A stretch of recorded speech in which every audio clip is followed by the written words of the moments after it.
Here we are in just regular desk mode. Day-to-day use. Triple screens are kind of pushed back and out of the way. We've got plenty of room for our keyboard, mouse, just regular functionality. So now when we want to go racing, we simply move the keyboard. And with the keyboard out of the way, we can remove the center tray, which is magnetically attached. Okay, so with our center section out of the way, we can go ahead and pull up the wheel. And the wheel is on tracks that serve two purposes. One is to stow the wheel away for regular use, and the other purpose is for the brake mechanism, which I'll show you in a moment. And as we pull the wheel up, it also does pull the keyboard up with it. And there's a latch mechanism back here, and that is actually part of the brake. So the brake, when you push on the wheel, it's actually operating the brake mechanism. Again, I'll go into detail on that later. The keyboard did come up with the wheel, so it's much easier to use than having a keyboard on the side. And now with our wheel deployed, let's go ahead and get our monitors in driving mode. Right now they're pushed back for day-to-day use. For the best driving mode, we want the side monitors wrapped around the driver. So let me get back here, try to get everything all in the frame, and we just pull the monitors back. And they get nice and close to the wheel, and they also wrap around the driver. And those should be at 60 degrees each side there.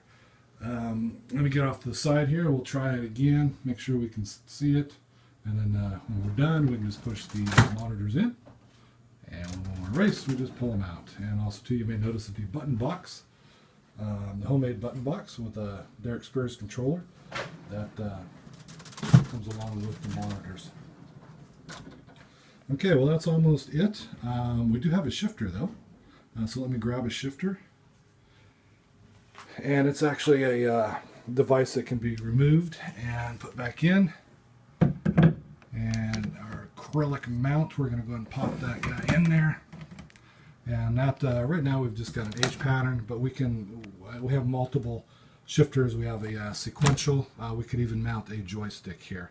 And again, that is on a unit that can just simply slide in. And that is a D-sub plug, and I can run. Basically, I've just wired up the shifter through a D-sub, and then I've got a D-sub under here, and which of course goes to the wheel. And then for USB devices, it plugs into the computer. So anyways, that is everything deployed for our driving mode. Let's see if we can get back here and get a shot of it. And there's driving mode.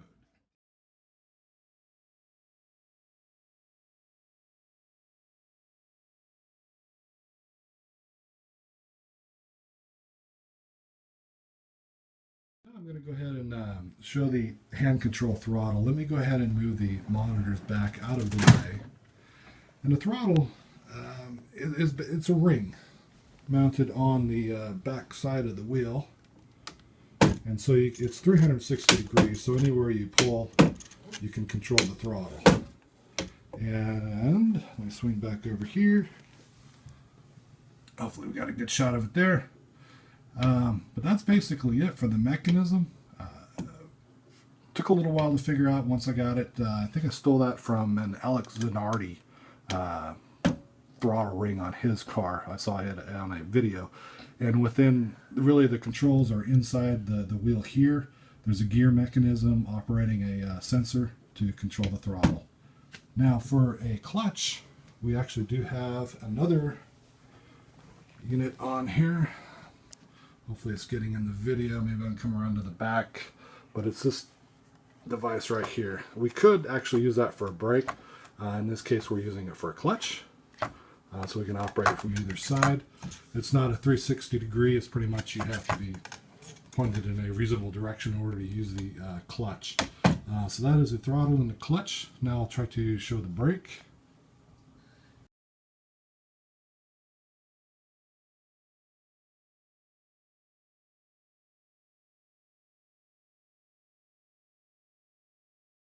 Now that I'm armed with a little more light, that is the brake mechanism.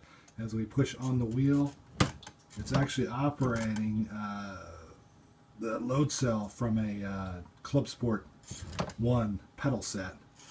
And I'm not sure if that's being captured or not. That is the brake. So that's our hand control. So we push for brake, pull on the throttle ring for throttle, and clutch for clutch.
Well, that didn't go well. That didn't go well. They say you cut the cord. You have to slow down and give up the time gained.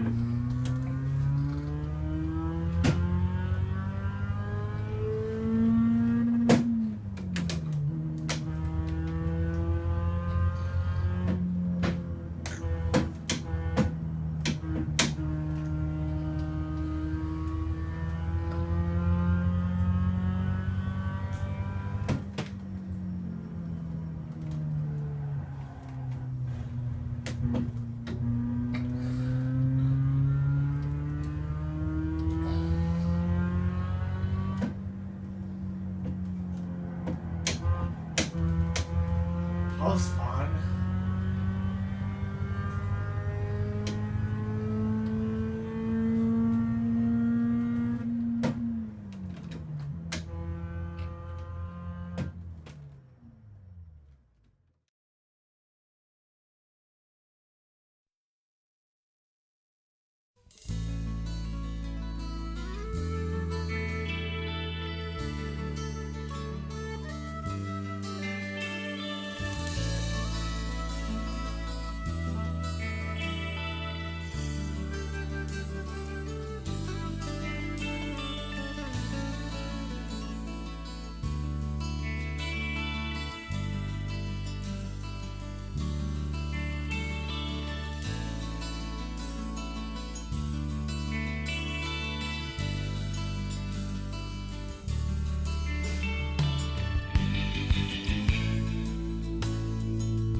Taking another look at the shifter mount in case this is useful for anybody. What I managed to do was take some 3/4 inch acrylic, and I was able to basically machine it out, which is pretty easy with the acrylic, and put a D-sub in one end, and I sandwiched it between a couple pieces of black acrylic, and then on the other side for the mount, you can see there's a 3/4 inch acrylic on the bottom and top for the tracks, and wouldn't say it's easy, but it's pretty doable.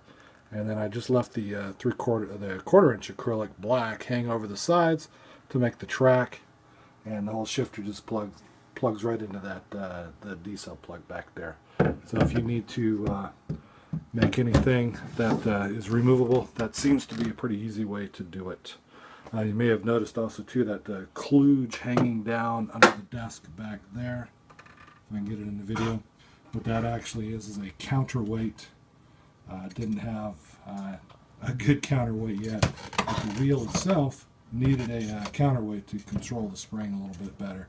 So I just happened to have a machine lathe and a few extra washers for that. Pretty much it for the sim desk. We got a few features. The power switch is homemade.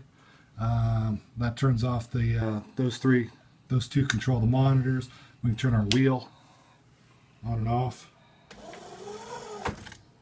with that switch. And down here, my favorite, which I need to do for my own desk, is a fan. And that turns a fan on down below the desk. So when he's racing, he can turn his fan on and off. We even have a drink tray over here. We can pull out and we can put our drinks on there. And that's it. That is it for the sim desk.